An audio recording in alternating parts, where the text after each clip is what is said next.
You have to keep in mind when it comes to social media content, you will see times of feast and famine. You're going to see a lot of views and have a lot of attention on you at one time.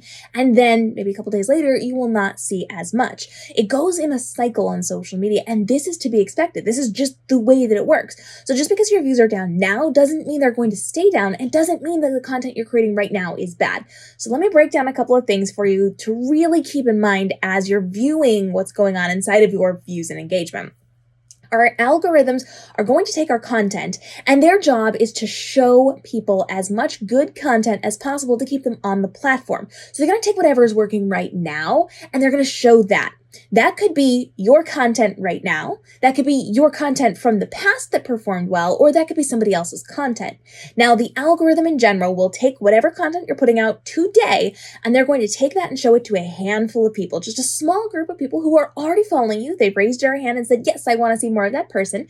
And based on how they engage, that's the likes, the comments, the shares, the saves, those things are going to determine if they're going to show it to more or less people. Now, they are going to try another wave of people just to see how it goes. And if those people like it, they're now going to start showing it to people who don't know you. So they're taking your content and testing it with audiences to see how it performs. Based on performance, it can climb up or it can dip back down. So you may see a ton of views in a short amount of time and then die off, or you may see a slower climb over a longer period of time. With this in mind, we now know that it really comes down to consumer behavior. What are people doing as they're engaging with content? If they like a particular type of content right now, that content will probably do really well, which is why we see trends. When somebody jumps on a song or when they jump on an action on a social platform and everybody's doing it, people will, for a while, see what other people are going to do to innovate on that and their own versions of that, but that quickly dies down. Trends come and go very quickly. So you are going to see that people, given what they're doing in their lives right now, what's going on in the world, the things that are happening, the time of day, it's all going to come in this amalgamation of what they're going to be viewing right now and what's interesting to them right now. And what's interesting this morning may not be interesting this afternoon, or may not be interesting tomorrow, or it might be incredibly interesting for the next 7 days.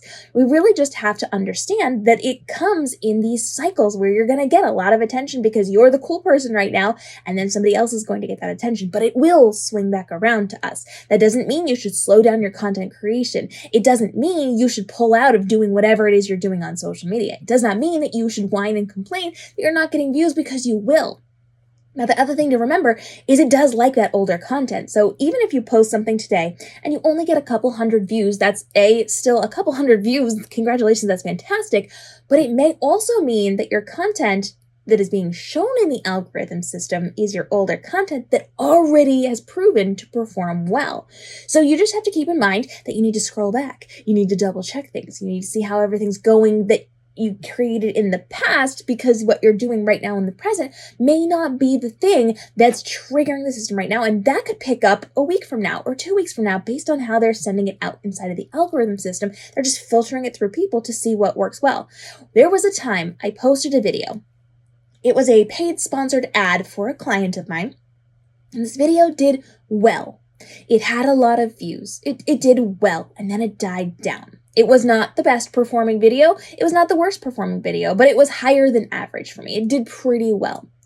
A couple of months later, out of nowhere, that video had 30,000 additional views in 20 minutes. Because all of a sudden, the people who were on the app saw something that was interesting to them in the moment. The topic of the video had been interesting at the time. But now, several months later, because of everything else going on, it became even more interesting and relevant. So that algorithm picked that video back up and started sending it out to more people. So it can get views later on, even after it dies down. They're looking for what's relevant and relational right now. And that could be what you posted today. It could be you posted a month ago. It could be what you posted a year ago. I still have one of my most popular videos I did at the very beginning of my TikTok career, like 2 years ago, is still every single day being sent out to new people. And they're finding me through this one really weird one-off video that I created that worked really well to my benefit. So your views will come in cycles based on how the algorithm is, which is determined by user engagement. And sometimes it's a little bit slower, and sometimes it's going to be a little bit quicker, and sometimes you're going to find something that's so relevant to the audience right now based on what everybody else is doing. So it's really, really wise to keep making content, keep trying new things, and to pay attention to what's relevant right now to see if you can pick up on some of those things. And not just trending content, but things that are interesting within your area or your niche. Whatever's going on in your industry or within the space that you're speaking in. See what other people are discussing. If there's a discussion you can jump in on, or if there's a topic you can jump in on, that's going to be incredibly helpful. And remember, with the social platforms, we know original content is better than trending content. So if you're using voiceovers and dubs and sounds and dances and trending things, that's not going to perform as high as content you're creating entirely on your own, speaking to camera and having those conversations.